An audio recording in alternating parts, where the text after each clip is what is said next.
Los olvidados, los que retumban en la memoria, los perseguidos. Buenas tardes. Entramos en la recta final, que siempre es mucho más rápida, de las 19 jornadas. Y bueno, hemos pensado que esto lo vamos a hacer un poco entre nosotros. La idea inicial que teníamos era hablar sobre el proyecto de una Constitución para la Tierra. Eso ya os explicaba un poco cómo surgió esto. Ya en los años 90 a nosotros nos preocupaba mucho la situación y el que no hubiera, digamos, un músculo jurídico que sirviera para toda la humanidad. Habíamos superado la fase en la que los derechos eran universales, se enraizaban en la dignidad de la persona y, por tanto, estaban exentos de la idea inicial, que solo eran del ciudadano, sino que eran de todas las personas. Y en función de eso, bueno, pues si todos tenemos los mismos derechos, considerábamos que era muy importante hacer una Constitución mundial que cubriera todo esto. Y pensábamos que había suficiente material jurídico, sobre todo a partir de la Declaración Universal de Derechos Humanos, los pactos de derechos sociales, económicos y culturales, el pacto de los derechos civiles y políticos. Estamos hablando ya de los años 60, el año 66, que es cuando son los pactos. Estaba funcionando el Convenio Europeo de Derechos Humanos, Convenio de Roma del año 1950. Se había introducido la Convención de Derechos del Niño y ahora diremos de la Niña también en el año 89. Y bueno, había una cobertura jurídica amplia. En Europa se había hecho ya el Convenio de Derechos Fundamentales de la Unión Europea. Había bastante. Nosotros no es que lo paráramos, sino que nos ilusionó menos la idea a partir de la entrada del siglo XXI, porque nos parecía que todo era mucho más complicado, había digamos, una invasión de todo lo que era mucho más neoliberal, había una especie de desprecio intencionado de lo que podía ser el estado del bienestar, la falta de solidaridad, pero realmente la realidad, y sobre todo como enseñanza de la pandemia, nos ha puesto en evidencia que la cuestión o se soluciona globalmente todas las emergencias mundiales que existen en este momento, o no se puede solucionar. Porque lo que antes se nos acusaba de utopía ahora es la única posibilidad realista de salir hacia adelante. En un momento en el que el planeta está ardiendo, ya veis los incendios, en invierno vas a otros lugares, sucede lo mismo. Está ardiendo. Tenemos 36 frentes de guerra abiertos en el mundo, la guerra de Ucrania tan cercana, pero son 36 conflictos en todo esto. Eso está haciendo, digamos, un mundo que está siendo inhabitable. Pero a esto hay que sumar las vulneraciones masivas de los derechos humanos, cuestión muy importante, y se puede ver cantidad de gobernantes déspotas que utilizan a la población para fines espurios y con violaciones constantes de los derechos humanos. Una emergencia también importante que es el deterioro del trabajo, es decir, la degradación del trabajo como algo también, además, que se consideraba que era inherente a una faceta importante de la persona. Y finalmente, y la siguiente gran emergencia, que es básicamente las masas de migrantes y de refugiados que están desplazándose por todo el planeta. Yo creo que esto es una cuestión de emergencias, esto es una cuestión global, no se puede resolver desde parámetros de constituciones clásicas en las que los constituyentes son los ciudadanos, los nacionales de un país, sino que tiene que haber un gran pacto en que hablemos de constituyente tierra. es decir, quiénes van a ser los constituyentes de una nueva Constitución mundial. Repito, yo creo que ya no es una cuestión utópica, sino que es quizá la única solución realista en estos momentos. Entonces, se hizo un manifiesto para que la historia continúe. Necesitamos defender que la historia continúe y esto solo se puede hacer desde el punto de vista de una Constitución para la Tierra. Bueno, las personas que han teorizado sobre esto, y una de las fundamentales ha sido Luigi Ferrajoli.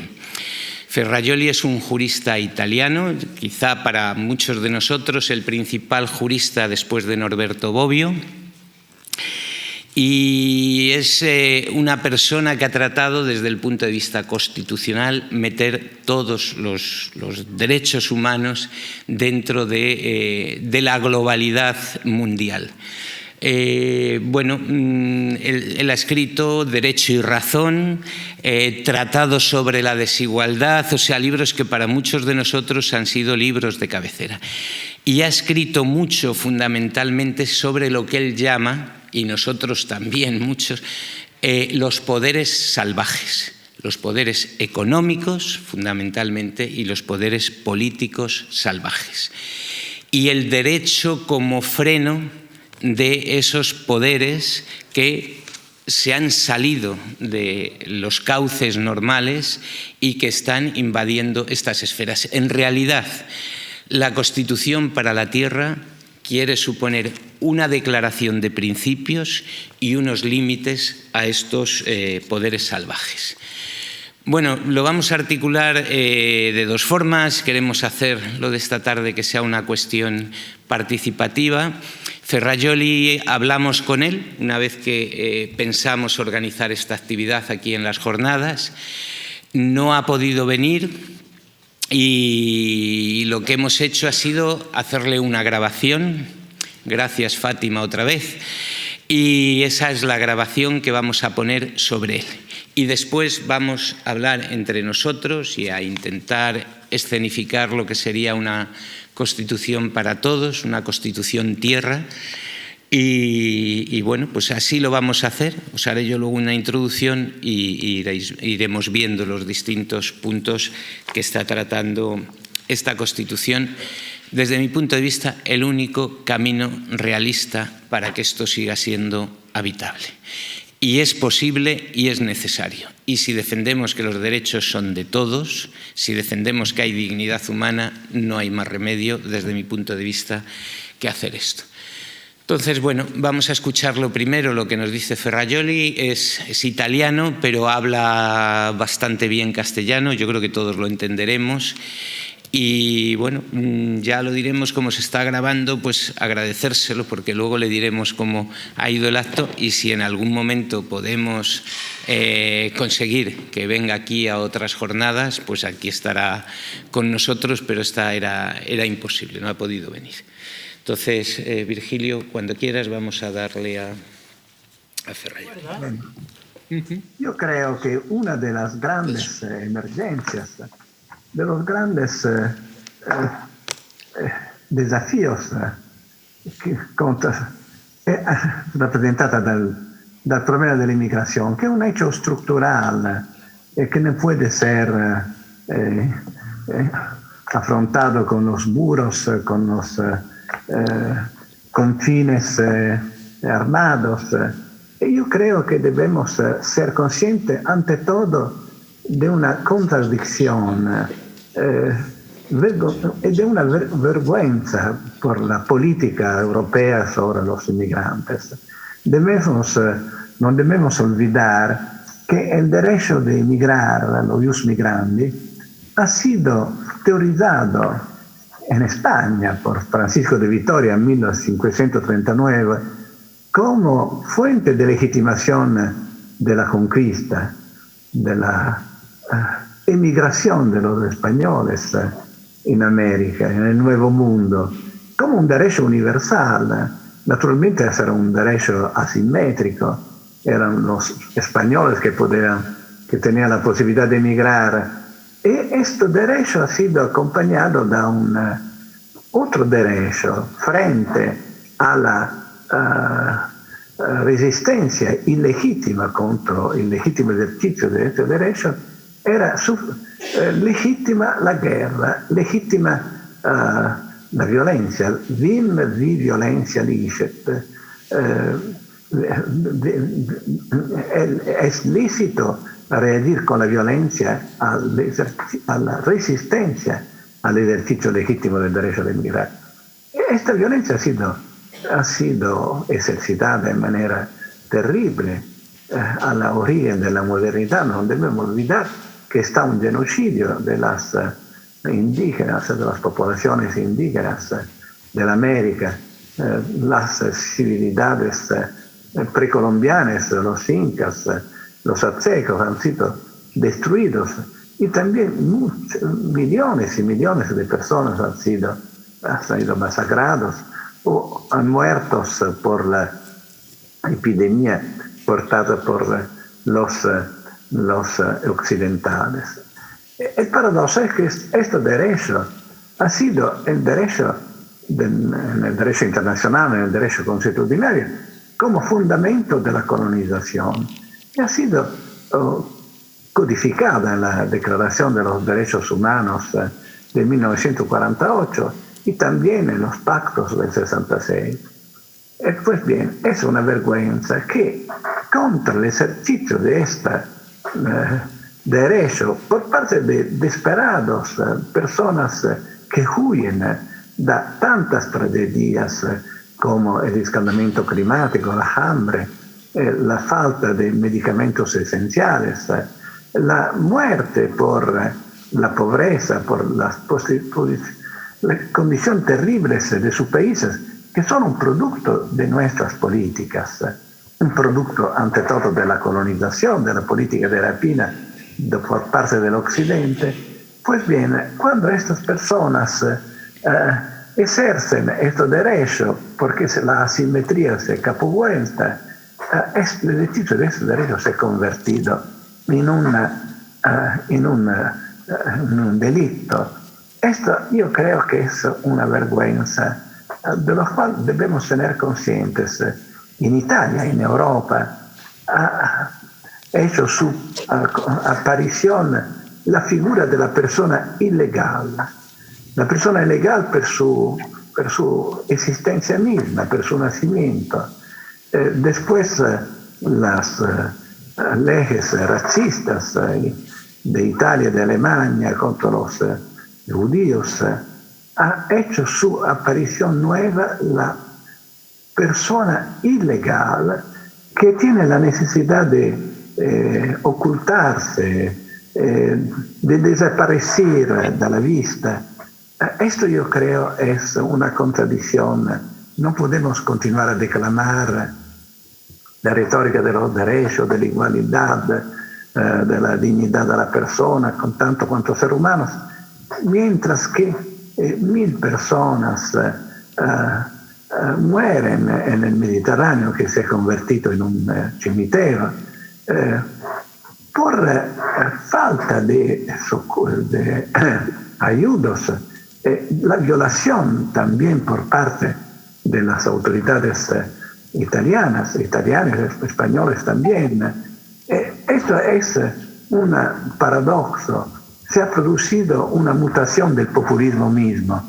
Tradicionalmente el populismo penal consiste en producir leyes inútiles, sin embargo legítimas contra la criminalidad de subsistencia, que es una criminalidad que no puede ser prevenida por las leyes. Sin embargo, es siempre una actividad ilegal. Se ha producido una paradoxal inversión de este populismo. Se produce contra actividades no ilegales como la criminalidad de subsistencia, ma actividades moralmente elevadas, heroicas como el salvataje de las personas que están naufragando. con misures ilegítimas como la omisión de socorro, como el respingimiento colectivo, la clausura de los puertos. Esto se ha previsto, este gobierno ha previsto sanciones muy relevantes, $50.000, y también la confisca de la nave cuando se violano algunas normas burocráticas que solamente tomando en serio los principios que declamamos, ante todo la igualdad. La igualdad significa el igual valor, la igual dignidad de todas las diferencias que hacen de cada ser humano un individuo diferente de todos los otros y de cada individuo una persona igual a los otros. Esta igualdad, el banco de prueba, es nuestras políticas contra los más débiles, es decir, contra los migrantes, contra las personas que solamente per un sustancial racismo podemos tolerar que mueren en mare por falta de recursos, por falta de ayudas. Yo creo que esta contradicción es una contradicción en la globalización. La globalización significa la posibilidad de la comunicación, del transporte de todas las mercancías, de todos los bienes. Solamente las personas, pero las personas pobres. No es una discriminación de todos los extranjeros. Solamente los extranjeros pobres son obligados a estas odiseas. Yo creo que sobre esta cuestión se juega el futuro de la Europa, el futuro democrático, la imagen misma de la Europa. Y creo que estas muertes pesarán sobre nuestra conciencia, se recordarán estas tragedias. No podemos decir, ninguno de nosotros podrá decir, la cosa se ha producido en nuestra ignorancia. No, en la sociedad globalizada de la comunicación de hoy, todo es visible. Todos sabemos estas crímenes. No podemos, será necesario un día vergognarse de esos crímenes. Por eso yo creo que la única respuesta es tomar en serio el principio de igualdad establecido en tantas cartas internacionales. Muy bien.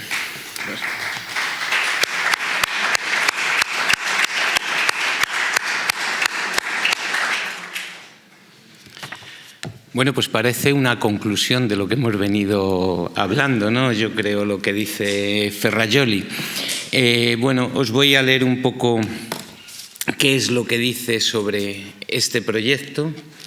Luego después habrá una intervención desde los asientos y vamos a grabarlo porque es que quizás se lo remitamos a él para agradecerle que haya intervenido en esto. Entonces, el proyecto de la Constitución de la Tierra es un esbozo de 100 artículos que se propone para la discusión.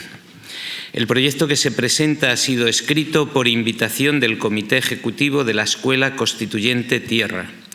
Durante los meses de pandemia y de inercia forzada, en los que fue imposible desarrollar los seminarios proyectados en la Asamblea Inaugural de la Escuela, que tuvo lugar en Roma el 21 de febrero de 2020, pareció útil preparar un primer esbozo de Constitución, que a partir de la identificación sistemática de las cuestiones normativas más relevantes que habría de afrontar, pudiera facilitar el debate y estimular las oportunas integraciones y enmiendas.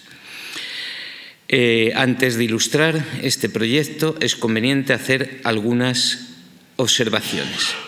El fin del proyecto es hacer ver que la estipulación de una constitución de la tierra, de un sistema de vínculos y límites a los poderes salvajes de los estados soberanos y de los mercados globales es primero posible, no obstante las diferencias culturales, los conflictos políticos, los potentes intereses y los prejuicios consolidados que se le opongan. Y, en segundo lugar, es necesaria y urgente como respuesta racional y unificadora a tantas emergencias planetarias.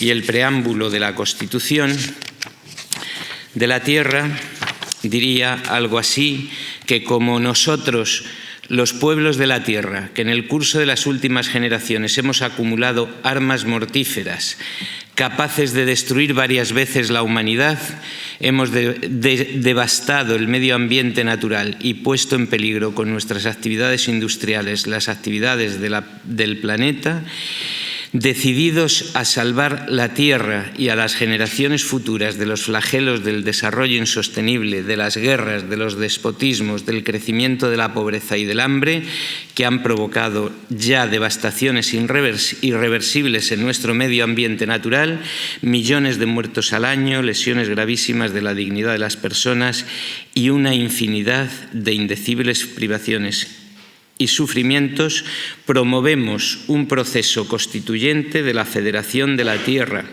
abierto a la adhesión de todos los pueblos y todos los estados existentes, a fin de estipular este pacto de convivencia pacífica y de solidaridad. Y ahora vamos a relatar las 5 emergencias que él considera como emergencias más graves en este momento y cuál sería la alternativa de la Constitución para la Tierra. Vamos a ver en primer lugar, como una de las cuestiones más graves ahora mismo, la del cambio climático. Entonces, tenéis la palabra, si podéis pasar el micrófono para que quede grabado.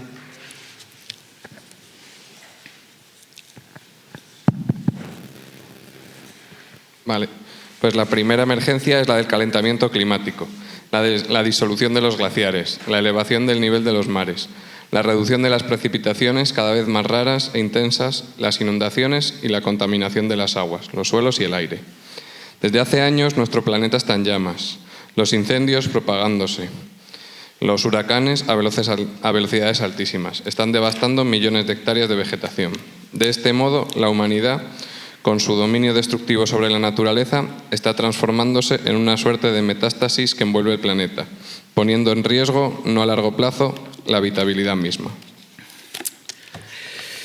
El artículo de la Constitución de la Tierra diría... Artículo 48. Los bienes fundamentales son los bienes vitales cuya tutela y cuya accesibilidad deben ser garantizados a todos. Son bienes fundamentales los bienes comunes, los bienes sociales y los bienes personalísimos. Son bienes comunes sustraídos al mercado los bienes vitales naturales, como el aire, el agua potable y sus fuentes, los ríos, los mares, los grandes bosques, los grandes glaciares, la biodiversidad, los fondos marinos, la Antártida, los espacios aéreos, las ondas electromagnéticas, los espacios ultraterrestres, la Luna y los demás cuerpos celestes. Artículo 49. Los bienes comunes son patrimonio común de la humanidad y de todos los demás seres vivos. El acceso a ellos debe ser garantizado a todos. Los bienes comunes forman parte del demanio planetario. Por eso están sustraídos a la apropiación privada, a la comercialización y a cualquier actividad que pueda dañarlos de un modo irreversible. Se prohíben la agricultura y la cría intensiva de animales que puedan dañar gravemente los bienes comunes.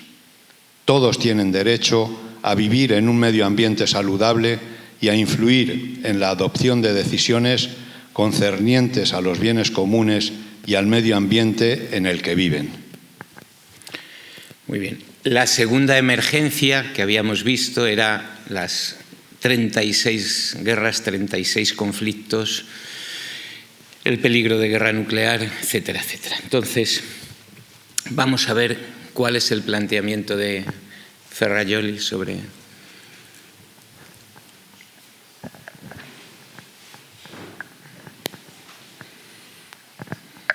La segunda emergencia, que asimismo requiere la expansión del constitucionalismo a escala global, está constituida por las guerras y las amenazas a la paz generadas por la producción y la tenencia de armas cada vez más mortíferas.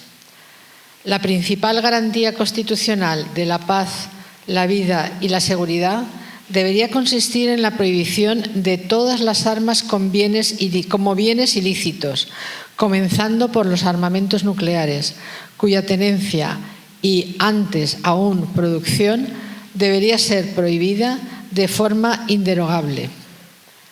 Pero una Constitución de la Tierra debería prohibir también las armas convencionales, cuya difusión provoca cada año millones de muertos.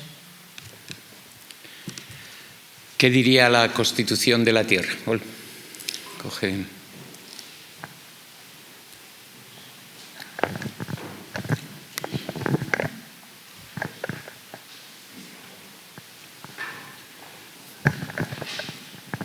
Artículo 32. El derecho a la paz.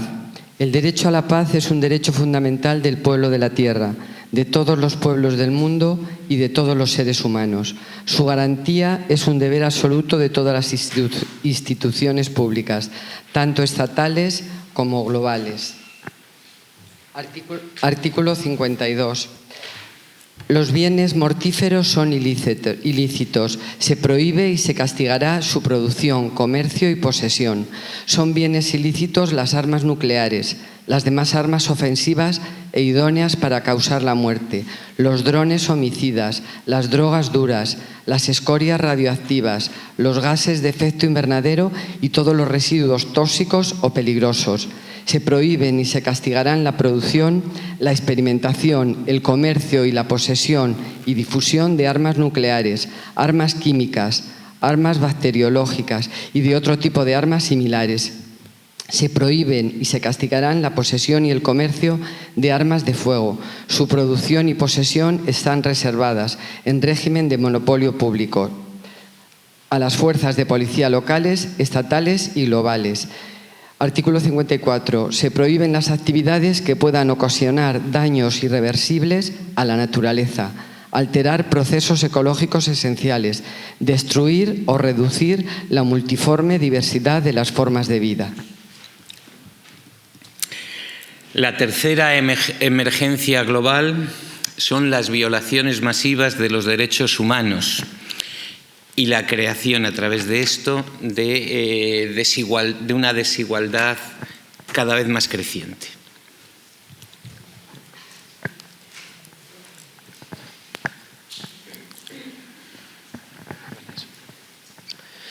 La tercera emergencia que deberá afrontar una Constitución de la Tierra es la constituida por las violaciones masivas de los derechos humanos, provocadas en gran parte del planeta por regímenes despóticos que han suprimido las libertades fundamentales y, por otro lado, por las condiciones de miseria que determinan cada año la muerte de millones de personas por falta de alimentación básica y de fármacos esenciales.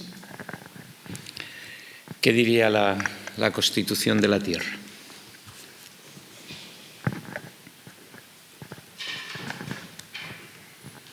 Los derechos fundamentales, artículo 7. Los derechos fundamentales a la vida, la integridad física y psíquica, a las libertades, la salud, la educación, la subsistencia, la seguridad y el libre desarrollo de la persona son derechos universales que corresponden a todos los seres humanos y por ello indivisibles e indisponibles. Son de interés de cada uno de sus titulares y del interés público de toda la humanidad. No son susceptibles de negociaciones ni de renuncia por parte de sus titulares. Cuarta emergencia es la devaluación del trabajo. A Felipe.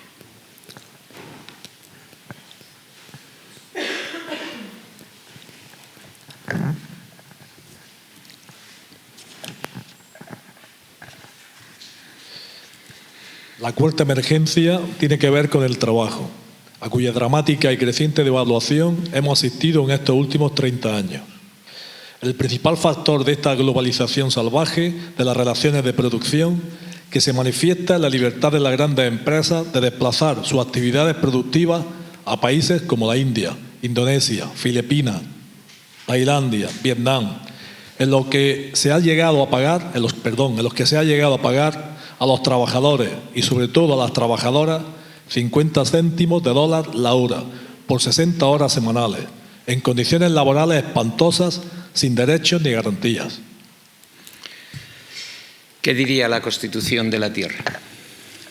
Artículo 42. La dignidad del trabajo. El trabajo no es una mercancía, es un factor de la dignidad de la persona y de su papel en la sociedad, y deberá ser tutelado en todas sus formas. Todas y todos tienen derecho, en condiciones de igualdad de oportunidades, a la libre elección del propio trabajo. Corresponde a las instituciones públicas, nacionales y globales promover el pleno empleo.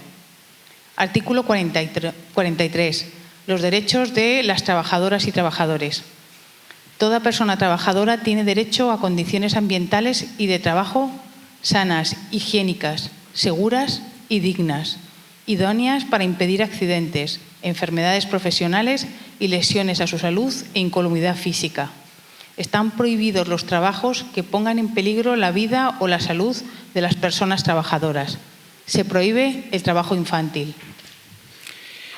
Y la quinta emergencia, que es la que hace más alusión a estas jornadas, que dice el autor, es los desplazamientos masivos de personas por todo el continente. La quinta emergencia está representada por las masas crecientes de desesperados que huyen cada año de una o más de estas catástrofes. Después de siglos en los que sus territorios han sido depredados por invasiones y colonizaciones, paradójicamente legitimadas por el ius migrandi, teorizado en su apoyo por la filosofía política europea, hoy los migrantes huyen de las condiciones de miseria y degradación de sus países, generadas por las políticas depredadoras de los países ricos, para encontrar, cuando no pierden la vida en sus tremendas odiseas, la opresión racista por causa de sus identidades étnicas o religiosas y sus estatus de extranjeros pobres. Es por lo que en la cuestión de los migrantes se juega hoy el futuro de nuestra civilización. Las políticas de exclusión y las medidas adoptadas contra los salvamentos marítimos y contra la acogida y la solidaridad nos sitúan ante su escandalosa contradicción con nuestros proclamados valores de igualdad, dignidad de la persona y de los derechos fundamentales, que son universales e indivisibles o no son. La Constitución. La Constitución de la Tierra, en su artículo 14, establece la libertad de circulación sobre la Tierra con las siguientes reglas. Todos tienen derecho a circular libremente sobre la Tierra, salvo las limitaciones establecidas por las leyes por motivos de seguridad. Todo individuo tiene derecho a emigrar de cualquier país, incluido el propio, y de regresar a él. Este derecho está garantizado por la prohibición de cualquier violencia o constricción dirigida a impedir su ejercicio y por la obligación de la Federación de la Tierra de consentir y disciplinar la consiguiente inmigración. La persona a la que se le niegue en su país el goce efectivo de los derechos fundamentales garantizados por esta Constitución tiene derecho de asilo en el territorio de los estados adheridos a ella. Esto es lo que habíamos preparado para vosotros y nos gustaría que ahora vosotros y vosotras opinarais sobre esto, dijerais que, claro, hemos extractado cuestiones, son 100 artículos que son los que se proponen para el debate y hemos tenido que extractar los que más se ajustaban a las 5 emergencias globales, mundiales, actuales. Entonces, sí nos gustaría establecer por este sistema aportaciones y opiniones sobre los demás. Si hay alguien, pues encantados. Bueno, buenas tardes. Yo Humildemente quería, bueno, como jurista me pregunto, porque yo me recuerdo cuando uno creía en la Constitución, que muchas cosas han cumplido, otras no tantas, hace ya muchos años. Y cuando ya la vida te enseña que luego hay derechos que no, algunos sí se garantizan y otros no. Y bueno, y nosotros en el primer mundo, y aquí tenemos esa suerte que sí se producen. Pero la pregunta es la virtualidad o la eficacia que esto propone.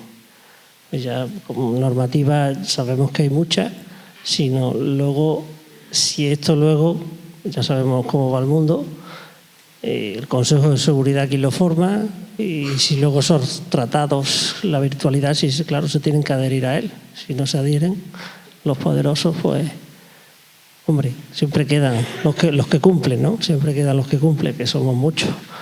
Pero esa es mi pregunta, ¿no? Si esto es, que no sea una declaración de intenciones, sino que la posible, como bien decía Arcadio, el que tenga luego de forma coactiva o se pueda imponer, pues si no, queda pues eso, una declaración de intenciones, ¿no?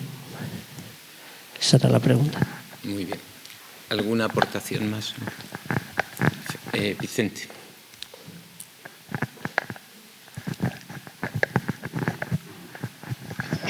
Sí, gracias. Recordaba que el antropólogo Isidoro Moreno, hace algunos años aquí en estas jornadas, nos planteaba que los derechos humanos, la Declaración Universal de los Derechos Humanos, debía ser negociada transculturalmente, interculturalmente. Eso sigue vigente, ¿no? Quiero decir que hay el supuesto de que actualmente todavía adolece de un sesgo cultural, ¿no? Occidental. Me gustaría saber cómo se plantea esto de cara a este proyecto de constitución planetaria. Alguna señal de que esto es posible. El apartado con respecto al trabajo acaba siendo, en su parte propositiva, muy trabajista, ¿no? Es decir, el trabajo se presenta todavía como una dimensión esencial de la dignidad humana. Bueno, esto es una alternativa. Hay más, tanto culturalmente como en el mismo interior de nuestra cultura. Hay fenómenos de rechazo al trabajo, etcétera, etcétera. Bien, no sé si esto sirve. Sí, claro que sí.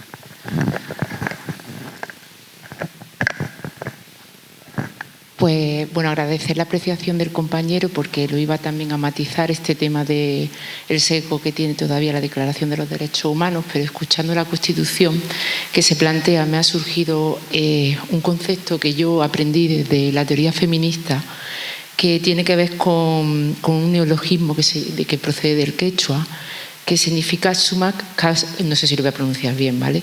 Sumak kausai, que es el buen vivir. Tiene que ver un poco en relación de lo que comenta el compañero. Creo que la Constitución tiene que tener un eje vertebrador, que es el tema de los cuidados, del bien vivir, de la vida digna, en todo su sentido, y no sustentado únicamente en uno de los aspectos que, como ha dicho el compañero, para quien no conozcáis el término, os invito a profundizar en ello, porque creo que debe de ser el eje vertebrador de esta Constitución, porque está muy vinculado con esto que, ¿no? No me sale la palabra, pero con el cuidado de la tierra, etcétera, etcétera.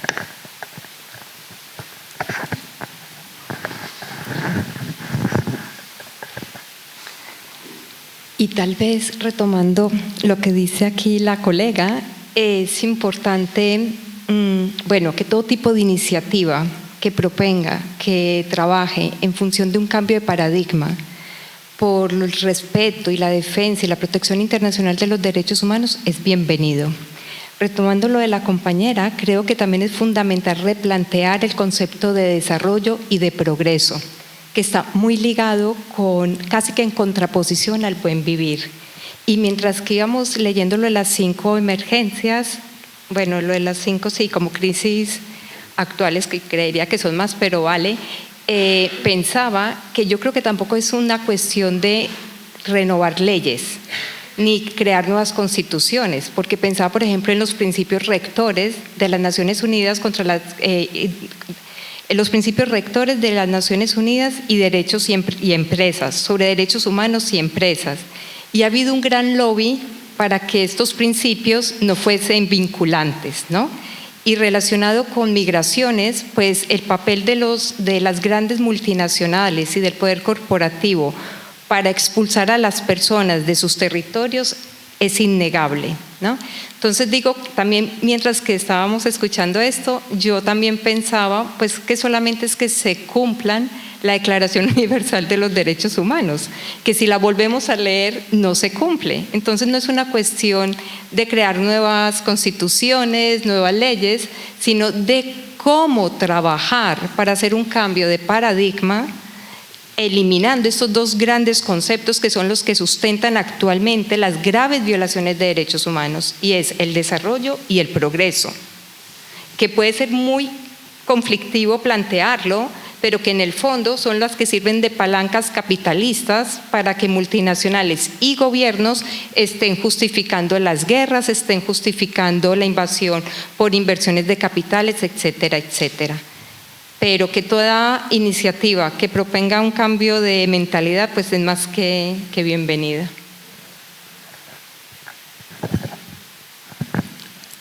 Bueno, vamos hablando sobre esto y, bueno, muy bien la participación. Yo no tenía pensado el contestar así, pero bueno, yo creo que es parte del debate y yo creo que puede salir muy interesante esto. Intentaré ir comentando lo que aquí se ha dicho. En primer lugar, sobre los tratados internacionales que son normalmente respetuosos con los derechos y su incumplimiento general. Nosotros aquí tenemos una idea clara y creemos que eso podría reforzar mucho esa idea de Constitución para la Tierra.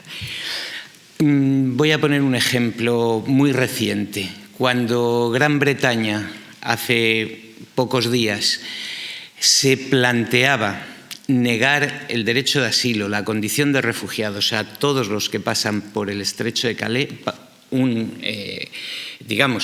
país como Gran Bretaña, que es el que más condenas tiene en el Tribunal Europeo de Derechos Humanos, lo hubiera hecho fácilmente. ¿Qué es lo que le ha frenado a parar, a no dar refugio a las personas que cruzan desde Francia a Gran Bretaña en estos momentos y a enviar los vuelos a Ruanda, nada menos? Bueno, pues lo que ha frenado fundamentalmente la última decisión, no digo que no se vaya a hacer, pero son barreras, son frenos que están suponiendo, digamos, una privación de esas lógicas que en definitiva son lógicas letales, ¿no? El devolver a las personas a Ruanda para que allí soliciten el derecho de asilo en el Reino Unido ha sido la legislación internacional. Lo que ha dicho tanto el ministro de Justicia británico como su presidente ha sido eso. Vamos a ver, y eso yo creo que ha parado inicialmente el proceso, me imagino que finalmente, pero ahí está como un dique de contención. He dicho, vamos a ver si esto lo podemos hacer respetando la legalidad internacional. Por eso digo que yo creo que es muy frecuente y a esto hay que agarrarse en muchas ocasiones, porque normalmente la utilización, y con esto contesto a otra pregunta que se ha hecho por aquí, la utilización que se hace de la normativa internacional no es denunciar el tratado, no es salirse del tratado, sino crear leyes regionales intermedias que contradicen ese derecho internacional. ¿Por qué? Porque, no digo ya en Europa, vamos a hablar luego de lo que planteaba Vicente, en general se está generando un derecho internacional de los derechos humanos con base en todas estas declaraciones que se han ido haciendo fundamentalmente a finales del siglo XX pasado. Y yo creo que esto es una cuestión bastante esencial para frenar la discrecionalidad de los gobiernos en materia de derechos humanos. Está sirviendo de frenos y, por supuesto, no es la panacea. Por eso la idea de la Constitución para la Tierra yo creo que tiene esta base fundamental, es decir, intentar hacer norma jurídica vinculante, reforzar esto digamos, para todo el planeta. Por eso se proclama el derecho a la paz, pero se afirma que no se pueden producir armas nucleares ni armas de fuego y que su utilización es exclusiva para las fuerzas de policía locales, regionales y mundiales. Eso es lo que dice la Constitución para la Tierra. Yo creo que esto es un paso importante. Lo que planteaba Vicente, yo creo que eso es muy interesante y yo creo que es de las primeras cosas que dice Ferrajoli, es decir, sabiendo las diferencias culturales entre los distintos lugares del mundo, creo que podemos llegar, la humanidad puede llegar a un consenso global, pero para salvar el planeta fundamentalmente. O sea que eso es. Entonces sí que cabe esa posibilidad. Que hay un riesgo importante de que el sesgo sea occidental, por supuesto. Pero ese sesgo yo creo que se está salvando en este momento. Lo comentábamos esta mañana, el siglo XXI empieza una deriva de derechos, yo creo que hay, y lo hablaba el otro día con Patuca, hay un retroceso, la jurisprudencia del Tribunal Europeo de Derechos Humanos empieza a ser mucho más restringida que hace unos años. Sin embargo, la Corte Interamericana de Derechos Humanos está haciendo una jurisprudencia mucho más avanzada y más interesante que las que está haciendo ahora mismo el Tribunal Europeo de Derechos Humanos. Y eso lo hemos visto. Y lo que hay que incorporar es homologar derechos, que también creo que se ha comentado aquí, al alza, no como hace la Unión Europea, que homologa derechos a la baja. Yo creo que esos son parámetros para tener en cuenta algo que está en pañales todavía, como es la Constitución para la Tierra, pero que yo creo que son principios, es decir, hay que evitar esto. Pero incluso en África está produciéndose normativa jurídica muy interesante también, que en muchas cosas deja atrás al Tribunal Europeo de Derechos Humanos, a la Corte de Justicia de Luxemburgo. Estamos en un proceso en ese sentido, yo creo que bastante interesante. Cuando hay un músculo jurídico tan fuerte en la Corte Interamericana de Derechos Humanos y cuando se está debilitando más en los términos de la Unión Europea, yo creo que estamos buscando equilibrios que yo creo que pueden ser muy interesantes para todo esto. Lo del trabajo no lo sé. No me atrevo a pronunciarme, nunca he trabajado el derecho laboral. Hombre, yo creo que se debe de referir a esa sensación de dignidad que daba el trabajo a las clases trabajadoras, que fue motor de progreso y tal, pero no es una cosa que yo os pueda contestar. Quizá Felipe pueda contestarlo más, pero no es una cosa. Y luego el concepto del buen vivir, por supuesto, esto además yo creo que es un concepto que hay que integrar con lo que es el buen vivir en otras culturas, porque evidentemente esto hay muchas cosas que tienen que decrecer, no hay posibilidad de mantener muchas cosas en las que estamos viviendo y yo creo que esto lo recoge más o menos bien la Constitución. Lo que hemos hecho es poner un ejemplo de una décima parte de los problemas que está planteando y que se pueden hacer en la Constitución. La Constitución nunca va a ser una panacea, siempre habrá conflicto es inherente a las relaciones interpersonales, a las relaciones entre pueblos, etcétera, etcétera, ¿no? Pero bueno, yo creo que es un avance importante en este sentido. Lo de cambiar el paradigma, hombre, yo creo que lo que hace la Constitución de la Tierra es cambiar el paradigma. Es decir, no se puede hacer porque el cambio de paradigma, yo creo que lo explica muy bien Ferrajoli en el libro que hemos visto, en el vídeo que hemos visto. Él empieza su argumentación diciendo algo que también hemos debatido aquí en otras ocasiones, algo que desde mi punto de vista es fundamental. El derecho a migrar se ha considerado siempre como un derecho natural de la persona. Y lo teorizan los juristas y los teólogos españoles del siglo XVI. Vitoria, Suárez, todos ellos, grandes juristas. Entonces, hablan del derecho a migrar como un derecho natural. Y esto ha servido. ¿Por qué ha servido? Porque si es un derecho natural, España puede ir, Portugal, pueden ir hacia América y ejercer la colonización que ejercieron. Y esto no se modificó porque sirvió también para la colonización de África. Cuando eso de repente se invierte y no es, entre comillas, la metrópoli la que migra, sino que son los países empobrecidos los que miran hacia acá y vienen hacia acá, se cambia el derecho, se cambia la tendencia y el ius migrandi ya no es un derecho natural. Es decir, es algo que tiene que ser aceptado por los estados receptores. Y yo creo que eso la Constitución para la Tierra lo soluciona de alguna manera. Yo creo que el cambio de paradigma, es decir, eso, si durante tantos siglos esto ha servido, deberá de tener que seguir siendo válido, porque si no, hemos estado tomando el pelo desde el punto de vista de la filosofía jurídica. Es decir, no se pueden invertir los planteamientos en función de las necesidades que en cada momento tenga la parte más poderosa de la tierra. Y yo creo que el principal problema de esta Constitución va a ser establecer los sistemas de pesos y de contrapesos que se pueden articular sobre esto.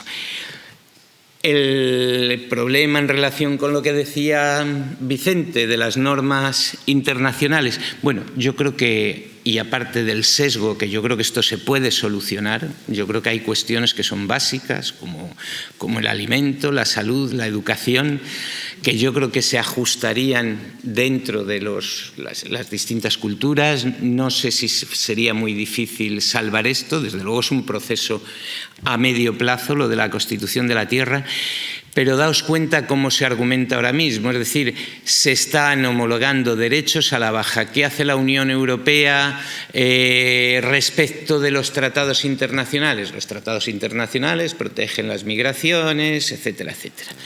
Los refugiados, no digamos, convenio de Ginebra del 51, el protocolo del 67, se hace universal, se hace para todo el mundo, el asilo, el refugio, y eso está ahí.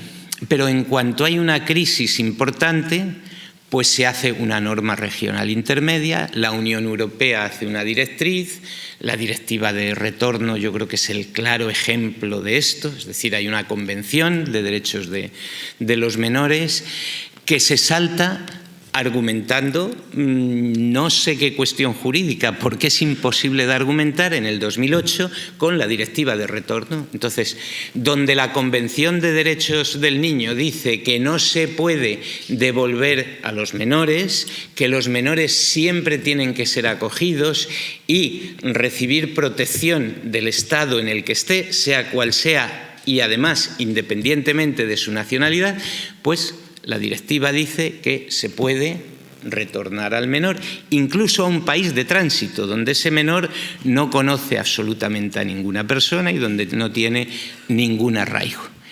Y en la crisis de los refugiados del 2015, bueno, en la de los refugiados sirios, afganos, etcétera, etcétera, en el 2016 se hace un acuerdo de la Unión Europea con Turquía, que no es un tratado internacional, que es un simple acuerdo, con un nivel jurídico no inferior, o sea que no tiene comparación con los tratados internacionales y menos con la Convención de Ginebra, con el Protocolo de Nueva York, pues de repente se dice que no pueden pasar los sirios y los afganos. Y en el 2000 Grecia bueno, pues suspende el derecho de asilo y ahora lo quiere hacer Gran Bretaña. Bueno, esto es así. Se crean leyes intermedias en las que se violan todos los contenidos esenciales de los tratados internacionales. Por eso es importante no entrar en la idea de, bueno, esto es derecho internacional, esto son declaraciones de principios. Yo creo que no son declaraciones de principios y están ajustando bastante otras normativas. Bueno. Sí. Y es que si un proyecto tan enorme como este tuviese alguna posibilidad, habría que lanzarlo seguramente con un consenso muy amplio y posiblemente ese consenso sea que el planeta vaya a hacer ¡pum! Y empezar por ahí, por aquellas cosas que pudiésemos de alguna manera poner en común para que el planeta no hiciese ¡pum! Y a partir de ahí ir metiendo todo lo que se pudiese. Pero como base de aquí a 20, 30 años, si no es con algo que nos afecte de una manera tan grave a todos, va a ser un sueño.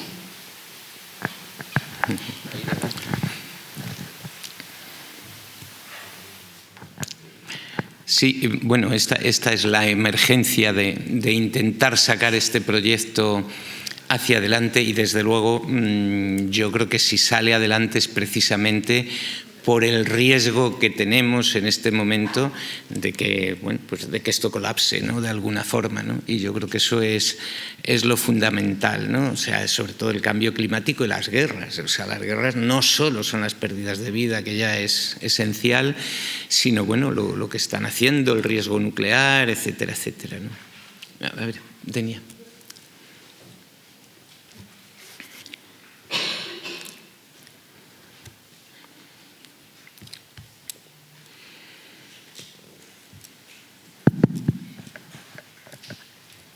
Yo solo quería, así como agradecer de que se esté pensando en el planeta y decir que las poblaciones indígenas de la Via Yala, de América Latina, vienen proponiendo esto desde hace muchos años, y no solo proponiéndolo, sino que viviéndolo y haciéndolo, ¿no?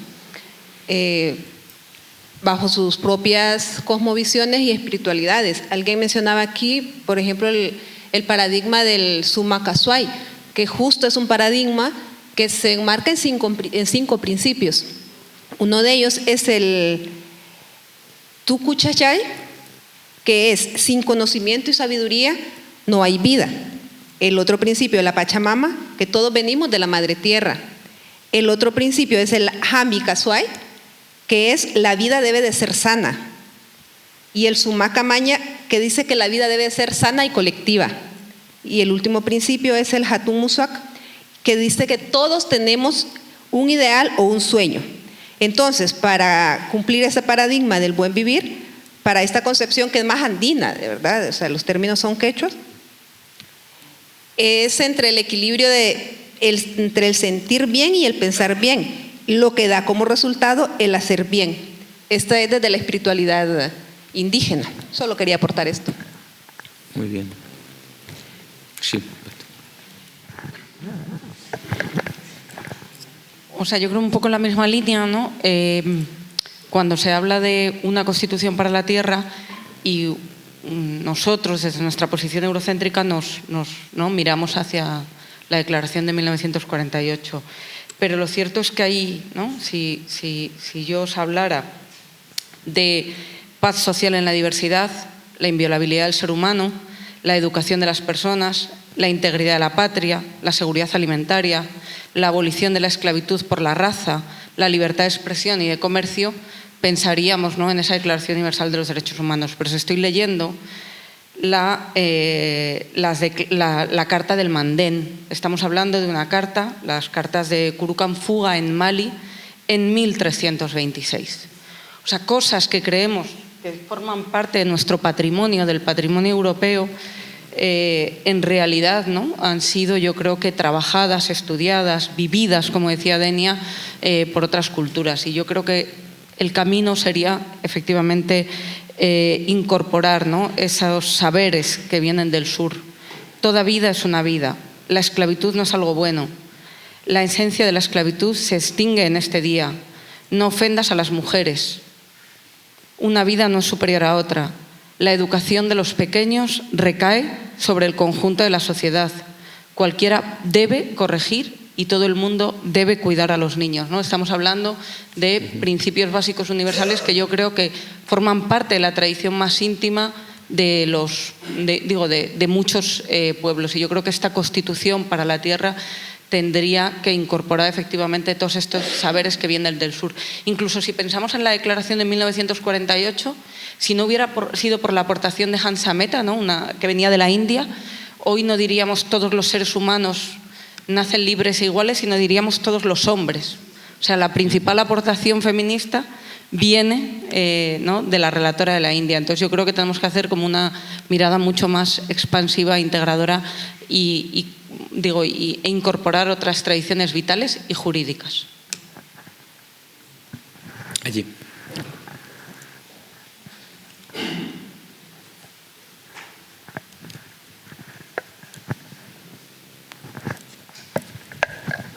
Buenas. Yo, ante este trabajo así tan ambicioso de una constitución planetaria y demás, quería aportar, y por lo menos que se sepa, ¿no?, también, y que creo que es una realidad, de 3 tensiones, igual que hay 5 emergencias que habéis mencionado, hay también 3 tensiones que yo creo que son fundamentales ahora en el tema de los derechos humanos y que también tienen que ser abordadas en un trabajo como este. La primera tensión es el derecho al desarrollo que tienen los pueblos, que tienen las naciones, y la protección del planeta, de la devastación climática ante los recursos naturales y su escasez. Esto debe ser visto porque hay partes del planeta que no han tenido un desarrollo adecuado, pues por las lógicas capitalistas y demás. Luego, por otro lado, también veo esa tensión que hay en los derechos colectivos y los derechos individuales también. Tenemos una declaración de derechos humanos muy liberal que solo tiene como sujetos de derechos al individuo y al Estado. Y estamos viendo que ha habido muchas luchas colectivas de pueblos indígenas, campesinos, afrodescendientes y demás, que reclamando derechos colectivos han conseguido la emancipación. Y a lo mejor los derechos individuales, hay zonas del planeta donde no son una herramienta útil para la emancipación, y se tiene que también que abordar así en este trabajo. Y también veo importante la dotación de derechos a seres que no son humanos, pero que también sin su protección el derecho a la vida se ve también muy devaluado y demás. Y son 3 tensiones que yo creo que tienen los derechos humanos hoy en día y que hay que tenerlos en cuenta a la hora de abarcar un proceso como este. El tema del trabajo, dice un amigo mío siempre, dice, buscarse la vida no es lo mismo que encontrar un sueldo. Y ese es también un paradigma que tenemos que quitarnos de la mente. Yo pienso más que hablar de medios de vida, que es lo que le tenemos que dar a los seres humanos, las posibilidades de vida, medios de vida que no estén relacionados con un trabajo por cuenta ajena, con un salario, con un sueldo, que no sea esa la única posibilidad de salir adelante. Entregar tu tiempo a un tercero ajeno a ti para poder tener posibilidades y oportunidades. Y eso pues creo que son cosas que quería aportar para que se tengan en cuenta en este trabajo también. Bueno.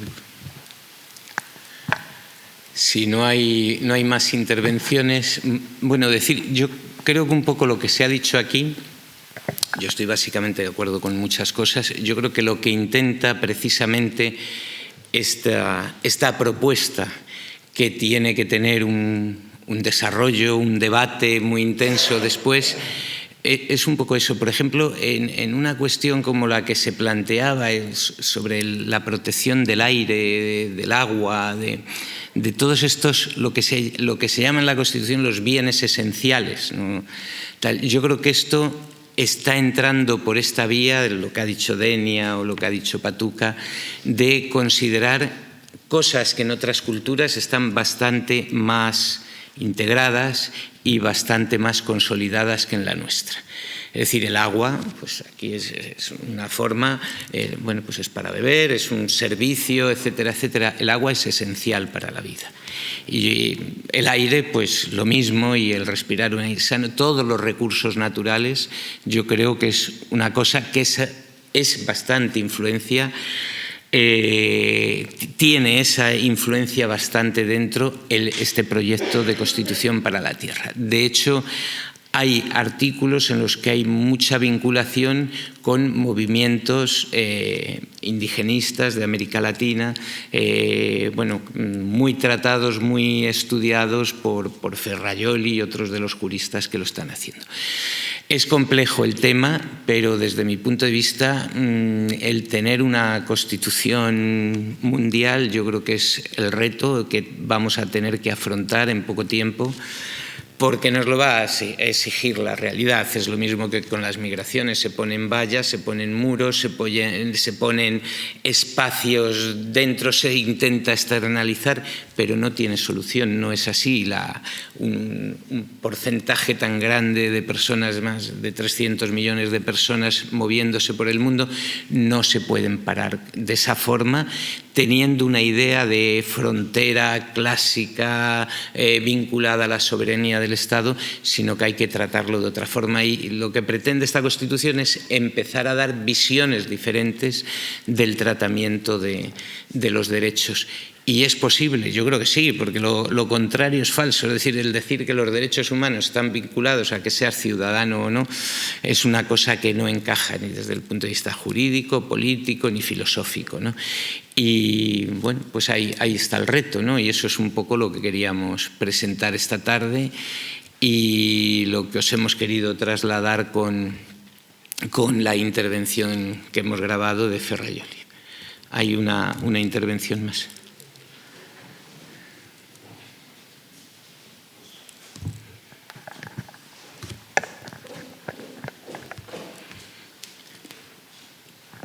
No tenemos prisa, si queréis. No es una intervención, es que al hilo de lo que decía antes Denia de los principios quechuas, estos que ha leído, el último hablaba de un sueño y también cuanto ha habido alguna intervención en relación a que era un poco una utopía o un sueño de lo que estábamos hablando. Y me parecía bien cerrar con las palabras de Eduardo Galeano, que dice que la utopía está en el horizonte. Camino 2 pasos, ella se aleja 2 pasos y el horizonte se corre 10 pasos más allá. Entonces, ¿para qué sirve la utopía? Para eso sirve, para caminar. Bueno.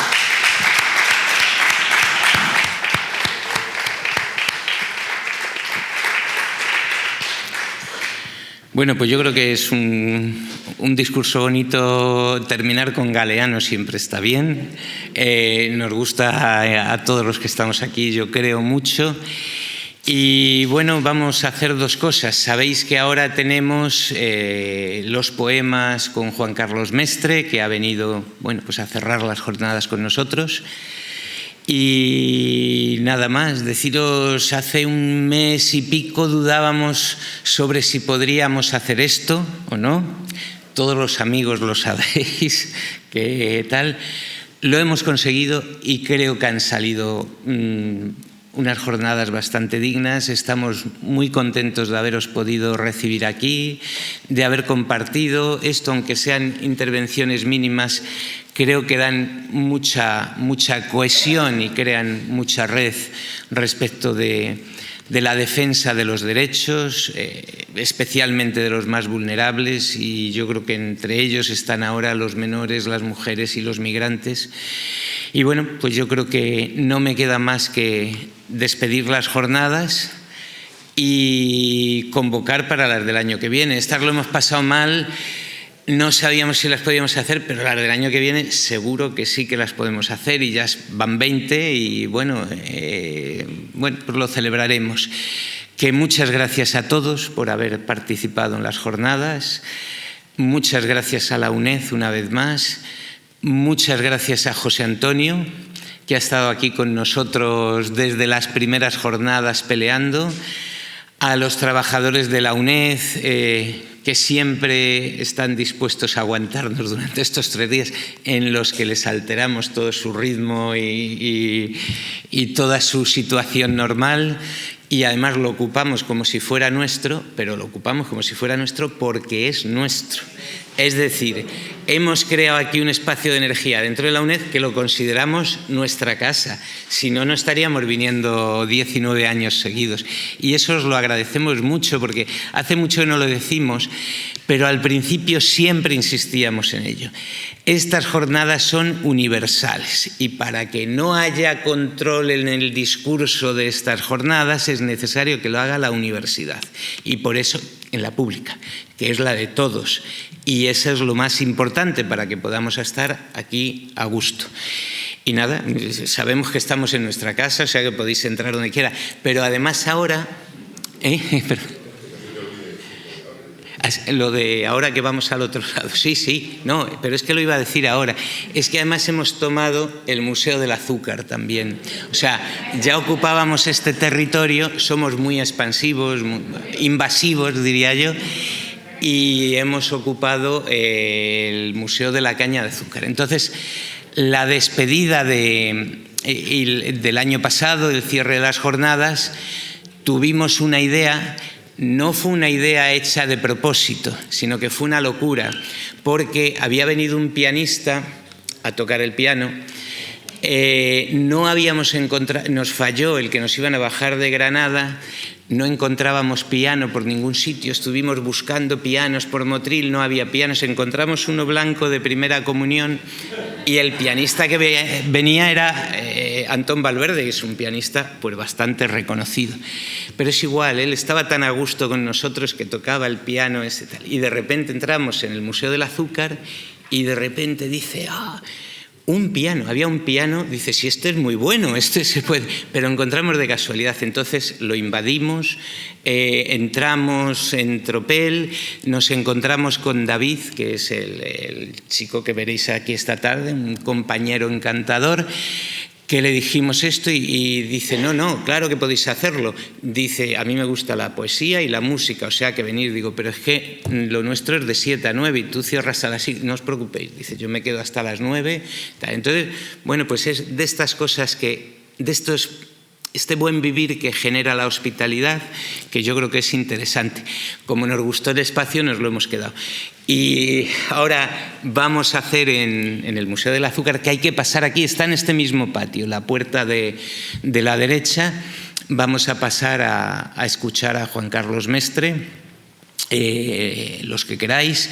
Y bueno, yo despido esto antes del final de las jornadas, porque yo creo que esta finalización, cuando habla un poeta, cuando estás emocionado, de repente oír a un ladrillo como esto, tal, pues yo creo que desmotiva y estropea ese final. Por eso lo hice el año pasado y lo vuelvo a hacer ahora. Entonces, ahora despedimos las jornadas y vamos a escuchar la poesía. ¿Vale?